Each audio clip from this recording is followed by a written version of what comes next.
The new S5 rounds out Audi's A5 series. It features the same elegant contours as the coupe it's based on. Lightweight materials save a good 40 kilograms over the A4 convertible, while stabilizing sheet steel makes for a nicely stiff body structure.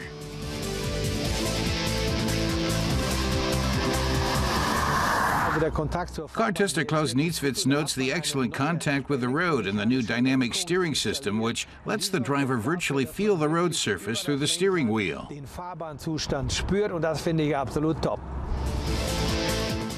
He also likes the S5's new engine, a 3-liter 260-kilowatt V6. It carries the car from 0 to 100 kilometers per hour in 5.1 seconds. A starting price of not quite 68,000 euros in Germany puts the convertible's price tag at about 5,000 euros higher than the coupes.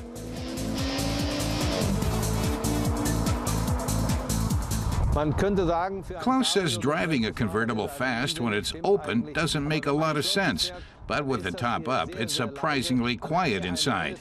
Audi's developed an acoustic roof to reduce noise almost to the level of the coupe's interior.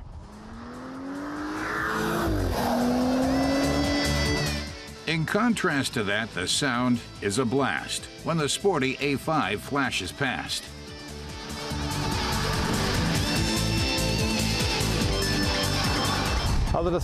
Klaus describes the handling as, in general, quite balanced. The car understeers just a bit when you head into sharp curves and step on the gas, moving the center of gravity over the front axle. But he says that's normal and absolutely okay.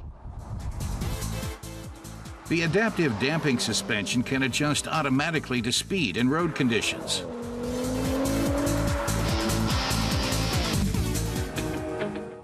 The soft top opens automatically in just 15 seconds, even while the car is moving at speeds up to 50 kilometers per hour. It takes 18 seconds to close.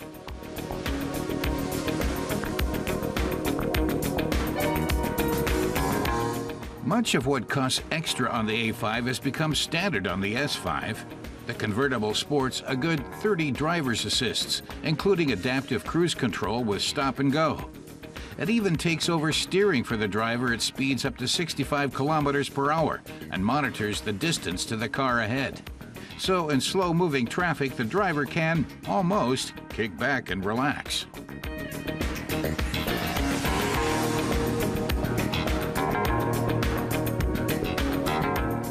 This Audi is just as convincing on the inside as well. The materials have a high-quality look and feel. The 12.3-inch TFT display is sharp and brilliant.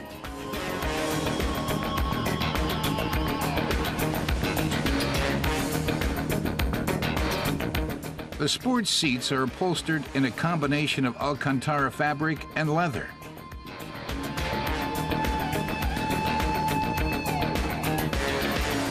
The S5 has enough room in back for additional passengers, plus 380 liters of cargo space in the generous trunk.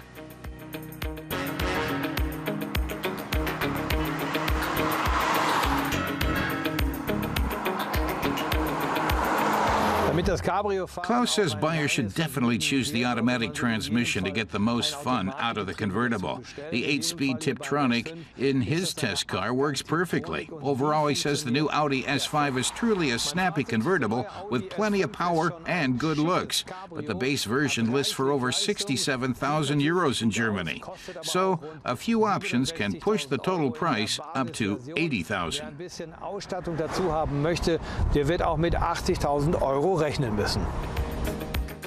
As in life, the good things on the road have their price.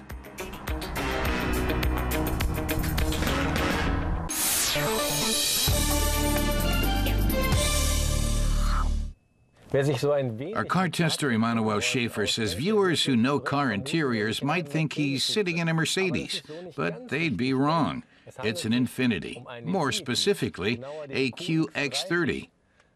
That's because the Nissan division has an agreement with Mercedes-Benz which allowed them to come up with their own interpretation of the Mercedes GLA class SUV. There's hardly any difference inside, only the logo on the steering wheel and the infotainment system. The rest has been taken over from Mercedes. The controls on the steering wheel, as well as the switches for lights, windows, mirrors, electronic seat adjustment, and many other visible and invisible parts, are identical. Manuel says from the outside, only the rough basic form reminds us of the GLA. In fact, the front, with its relatively flat, tapered headlights, is fairly unconventional and also more aggressive than its German sibling. We're testing the 2.2-liter diesel. It delivers 125 kilowatts and accelerates the QX30 from 0 to 100 kilometers per hour in 8.5 seconds. The top speed is 215 kilometers per hour. Only one other engine is available, a 2-liter, 155-kilowatt gasoline engine. Both come with all-wheel drive and a 7-speed dual-clutch transmission as standard.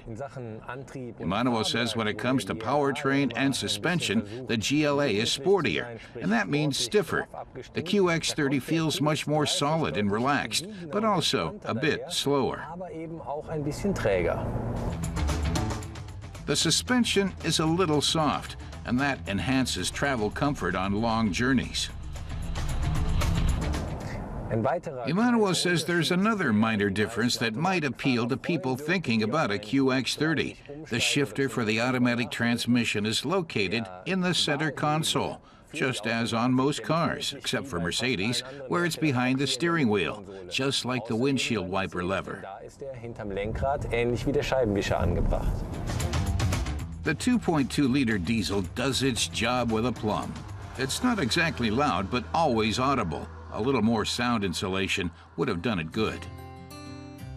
The design is expressive.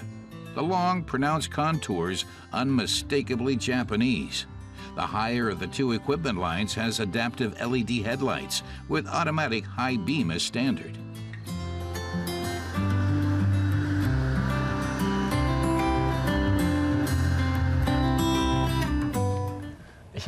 He says he's relatively tall at 1 meters 80, and while the front seats were fine, it's pretty tight in the rear.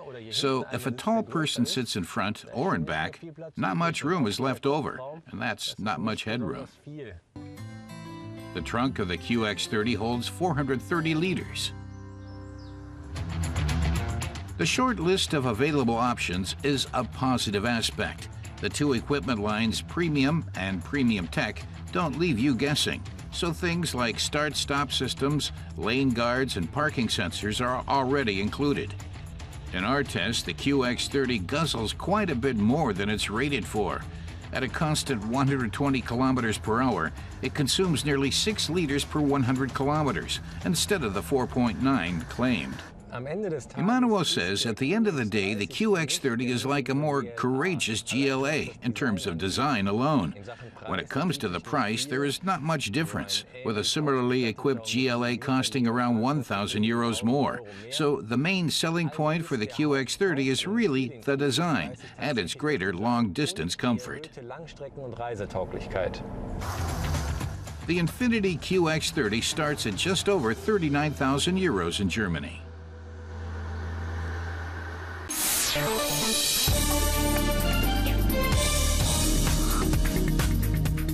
The Velar is the new member of the Range Rover family. The mid-size crossover SUV fits between the Evoque and Sport models.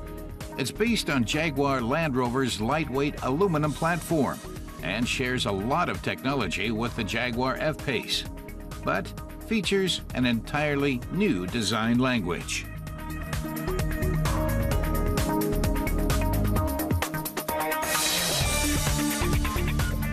Peugeot is getting ready to launch its new 5008 7-seater family SUV. It has the longest wheelbase in its class.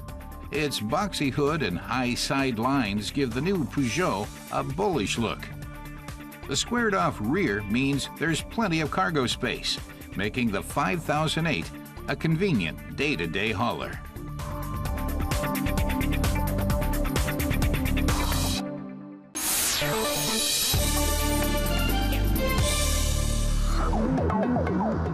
Seat has let its revised Leon Cupra loose on the racetrack and the street.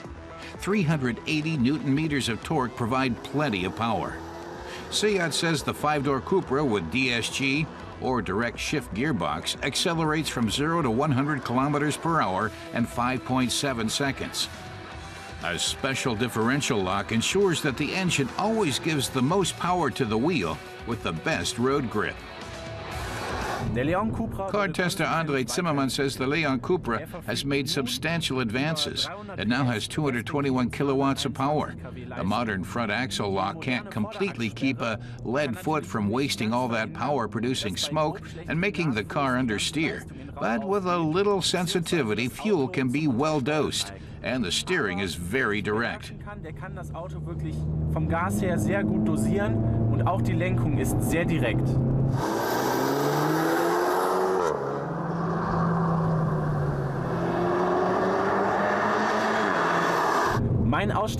For the racetrack, Andre suggests going for the performance package, including the Michelin Pilot Sport Cup 2 tires. Their outer flank has a much larger rubber surface, so if you go into a curve fast, the car leans onto this flank for the best possible grip. The Cupra is a sports car for normal streets, but thanks to the special Brembo brake system in the performance package, you can take it onto a real racetrack without worrying that you'll burn up the brakes.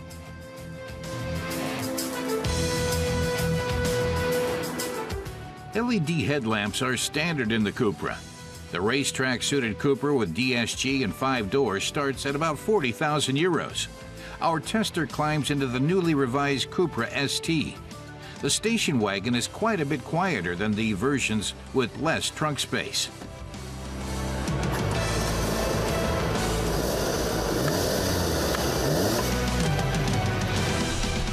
The station wagon's target clientele are long-distance drivers and families, so the developers decided against a loud exhaust system. Otherwise, it has the same technical highlights as the normal Cupra and is definitely sporty. Andre says the Cupra 3 and 5-door models have undergone evolution, while the station wagon has been through a real revolution. It is the only current Cupra model that's available with all-wheel drive. And the all-wheel drive variant, always provided with DSG, takes just 4.9 seconds to reach 100 kilometers an hour. Top speed is electronically limited to 250 kilometers an hour. Andre is quite taken with the new Cupra, whether in the front wheel or the all-wheel version. For people who want to set records, at least their own, on a racetrack, front-wheel drive is best, simply because the car is lighter. But those who buy the station wagon will be very satisfied too, especially when they find themselves on a snowy, closed-off road. We put that assertion to the test. We tried out the all-wheel drive under extreme conditions of frozen lake in Finland.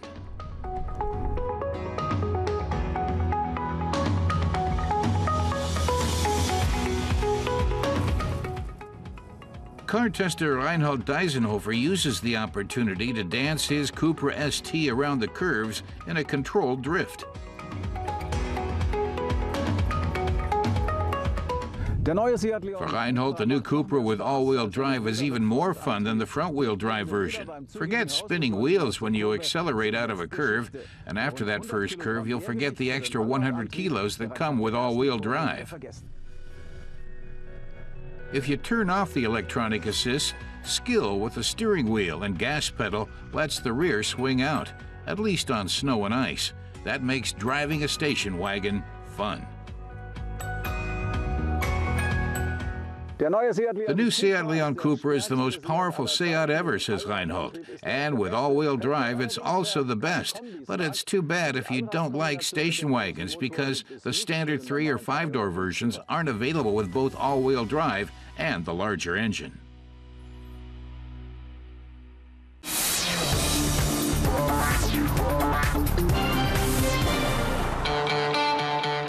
The Alps, the perfect setting for all-wheel vehicles. We'll take a close look at new releases and old friends here on paved and gravel passes and mountain roads in the Dolomites. The increased ground clearance makes sense here. Our 5 SUVs are the big boys of this popular vehicle type, but they have long since achieved the status of the S-Class or BMW 7 Class. And their prices show it, so it's hardly surprising that brands like Jaguar and Maserati have now come out with SUVs too. Let's start with the Italian. A few years ago, an off-road vehicle from the luxury car maker would have been unthinkable, but Fiat's luxury subsidiary has done its homework, and it's been a real boon for the company. The Levante is already the Trident brand's cash cow.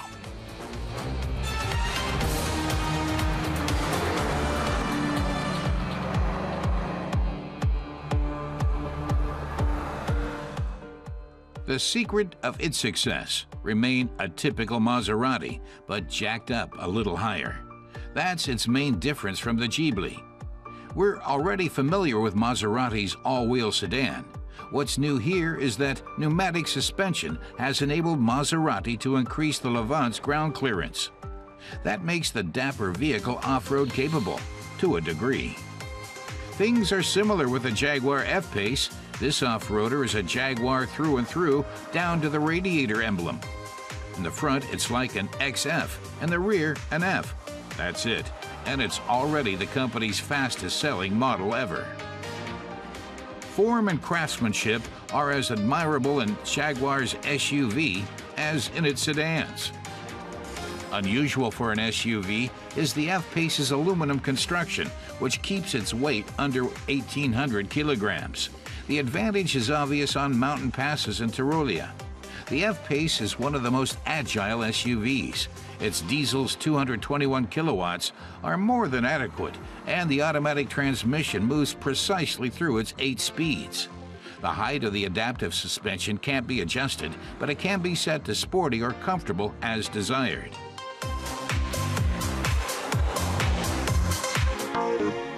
The Lexus RX 450h is an old acquaintance in Alta Badia. Its third edition came on the market in 2015. The hybrid SUV is a top seller in the United States, but still a rare sight in Germany, probably because its appearance polarizes. Its 230 kilowatts give it plenty of speed, but despite its all-wheel drive, this hybrid is just not right for off-road adventure.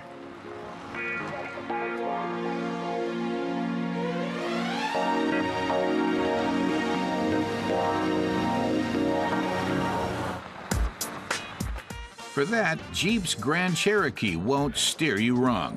This good old boy and co-founder of the SUV segment is a real all-rounder, as robust as an earth mover. It's the only SUV we're looking at that is really at home off-road. Thanks to its adjustable clearance, it takes rugged slopes like the Jeep it is. But all the little buttons on the instrument panel show that the big Jeep is getting on. An updated model could change that, but please, not the smooth ride on pavement.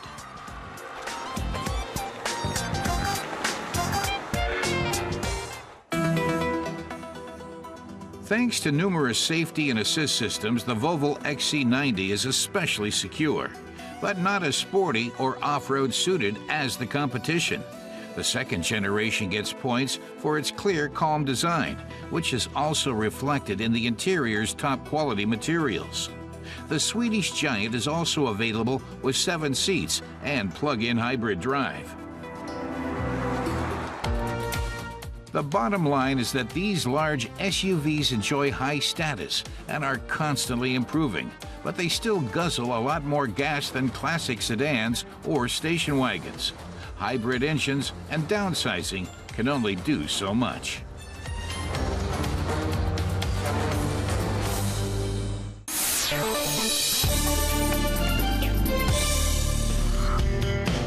A beautiful blast from the past, and an extremely rare one at that. Christoph Bauer is driving a piece of automotive history. The Porsche name is displayed proudly at the back, but this car was built in Thun, Switzerland, not in Porsche's hometown of Stuttgart. Christoph explains that when the auto industry was in its infancy, cars were made by hand. The big manufacturers only provided the chassis, the engine, and the fittings. Customers had to order the body individually from a coachmaker. By the 1950s, this practice was rare, but the Boiler firm from Thun, Switzerland, continued to do excellent body work. One example is this wonderful coupe, a 1957 Volkswagen Porsche Boiler 696. Ernst and Fritz Boiler had already established contacts at Porsche back in 1948. 6 of the very first Porsche 356s had bodies made by the Boiler brothers, including the oldest series production Porsche still in existence, car number 003. But the coachmakers had aspirations of their own. An elegant coupe with 4 seats and superior engineering that drives like a sports car? Impossible? No, said Ernst and Fritz Boiler. They acquired the chassis of a VW Bug and began to hammer out a suitable body. And this was the fruit of their labor, the Porsche Boiler 696, a real eye-catcher. The body of the Boiler Porsche 696 was made entirely of aluminum. This particular 4-door coupe was fitted with an engine that normally powered Porsche sports cars. The other Boiler 696s used a reliable and cheaper mass production engine produced by Volkswagen. Most Boiler coupes were powered by the VW Beetle engine, explains Christoph, with a Judson compressor providing extra performance. But that wasn't enough for this car's first owner. Hear that sound? Right, that's Porsche's engineering in the back, Christoph says. The 4-cylinder boxer engine generated 75 horsepower and pushed the coupe to a top speed of 165 kilometers an hour. Just the thing for those looking to live life in the fast lane in the late 50s.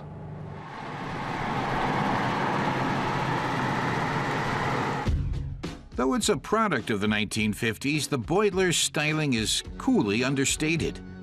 But then, the Swiss do like to remain neutral.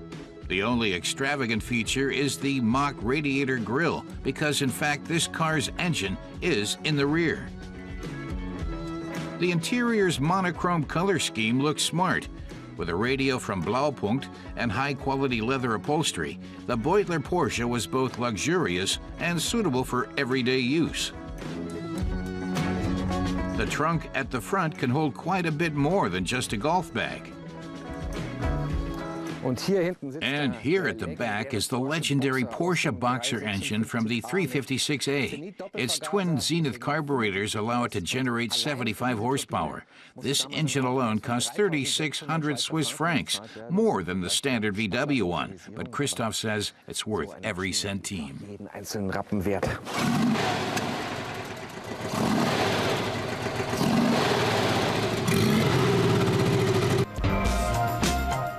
In its day, only the rich could afford to own one. Christoph says in 1957 this coupe sold for almost 20,000 Swiss francs, as much as 4 standard VW Beetles.